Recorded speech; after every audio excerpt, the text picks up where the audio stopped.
sumaating patuloy ang pagpapala ng Diyos Ama at ang gabay ng banal na Espiritu at pamamagitan ng ating Panginoong Hesus. Sa umagang ito po ay muli natin bubuksan ang panibagong paksa na may kinalaman sa sermong sa bundok ng ating Panginoong Hesus. Ito po. At ang pangunahin naman niyang ipinakikita sa kanyang panibagong paksa na inilalakad ay may kinalaman po sa fasting. Kasi nung nakaraan ay prayer and fasting. Ito po. At ito ay ginagawa ng ilang mga religious leaders na hindi katanggap-tanggap na napuna ng ating Panginoong Hesus patungkol sa pagpapasting. Ano po? Kaya kanyang tinalakay ito kung paano yung tamang pag-aayuno. Ano po? At ito ay maraming gumagawa nito kahit sa panahon natin ngayon. Ito ang ating lesson number 13, how to fast. Ano po? Tandaan po natin ang mga pangangaral ng Panginoong Hesus patungkol sa kanyang mga alagad dahil siya ay sinusundan ng mga religious leaders, Pariseo, Saduceo at mga Eskriba, ay kanyang itinatama yung kanilang mga maling paniniwala. Doon sa chapter 6 verse 1, ang sabi doon ay giving to the needy. Pag kayo daw ay magbibigay, huwag kayo ay kagaya ng pakitang tao na kumbaga meron pang sa panahon natin ngayon may selfie pa bago iabot, meron pang mga camera. So sa panahon nila, pag daw ikaw ay magbibigay, huwag pakitang tao. Nung nakaraang linggo, kapag ikaw ay mananalangin, huwag pakitang tao. Ngayon naman, pag ikaw ay mag-aayuno, ito po ang binabanggit sa Mateo 6:16. Kapag nag-aayuno kayo, huwag ninyong tularan ang mga pakitang tao.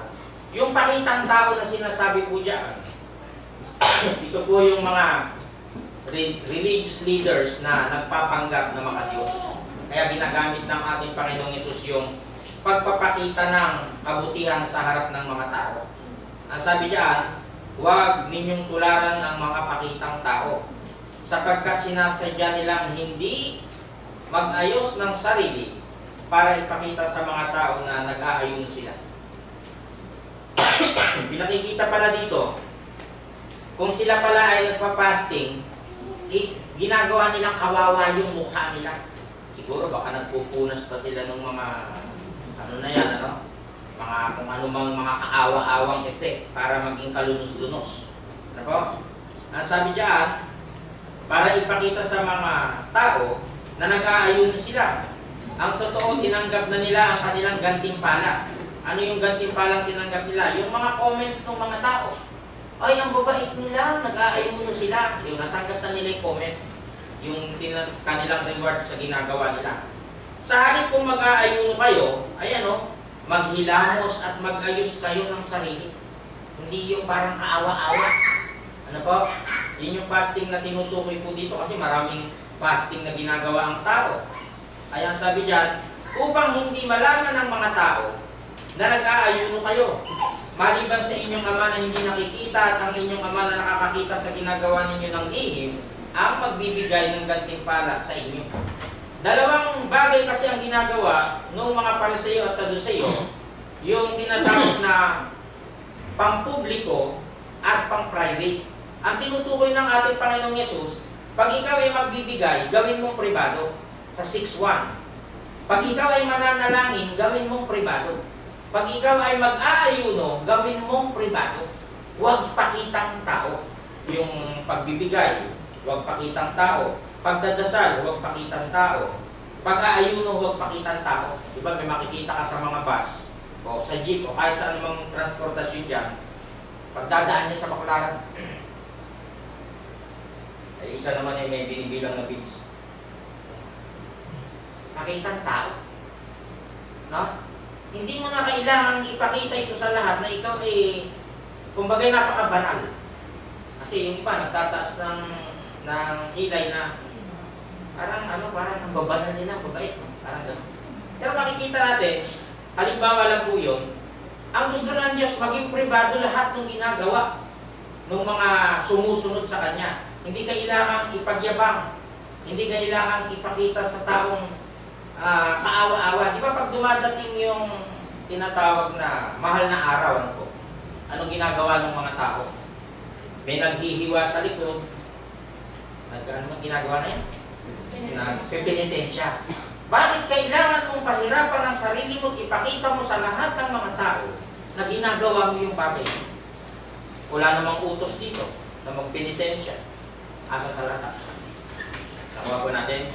Mahilig silang magpakitang tao nung mga bagay na may kinalaman sa para bagang kabanalan. Pero ang totoo kaipokrituhan. Sinasabi kasi dito yung huwag kayong maging gaya ng mga ipokrito. Yun yung sinasabi ng pakitang tao.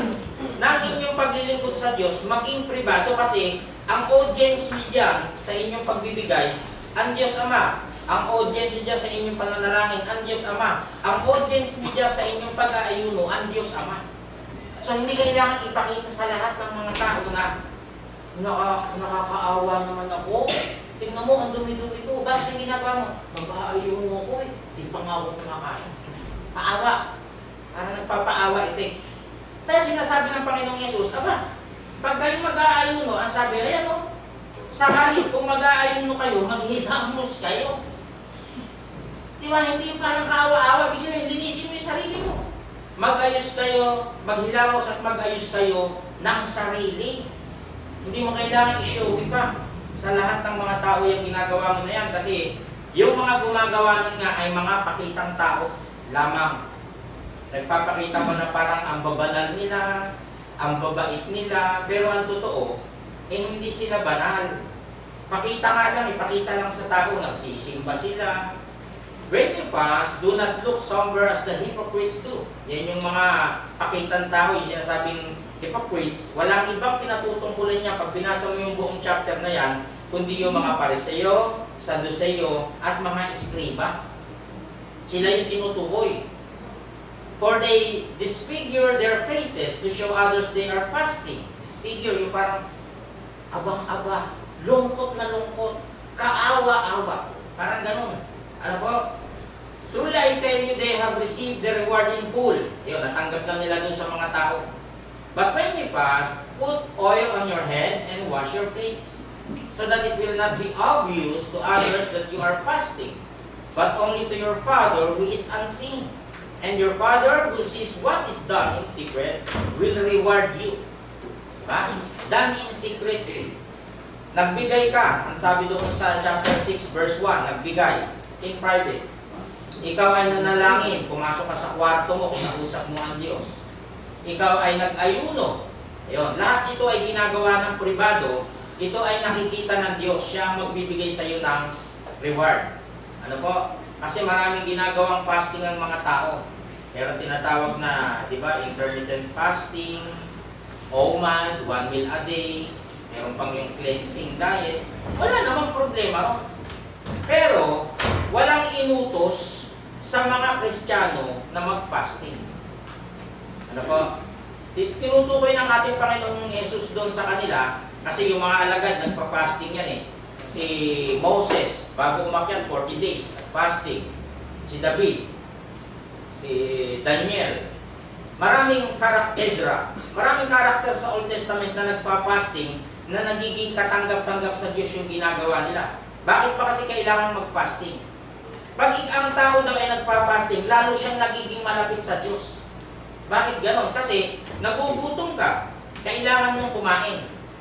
Di ba napapansin nyo pag tayo gutom, ano nangyayari po? Ang iinit ng ulo natin. Di ba? Nawawala tayo sa wisyo na parang nanginginig na yung katawan mo. Pero pag napag-aralan mo daw mag-fasting, lalo nagiging matibay yung pagkatao mo kasi parang dahil sa hindi mo pagkain, nalilinis yung isip mo, nalilinis yung katawan mo. Pero wala kang mababasa, oy kayo mga Kristiyano, mag-fasting kayo. Walang ganon. Walang inutos ang Panginoong Yesus Ano po? So bakit niya binibigyang puntos ito? Kasi nga, merong nagpapakitang tao sa kanilang mga gawa na banal-banalan. Walang iba, kundi yung mga Saduceo, Eskriba at Pariseo. Ano ba yung fasting? Fasting is essentially giving up food. Hindi ka kakain or something else. Sabi, hindi ka iinom. For a period of time in order to focus your thoughts on God. Pero, maaari kaya na ang isang tao hindi uminom?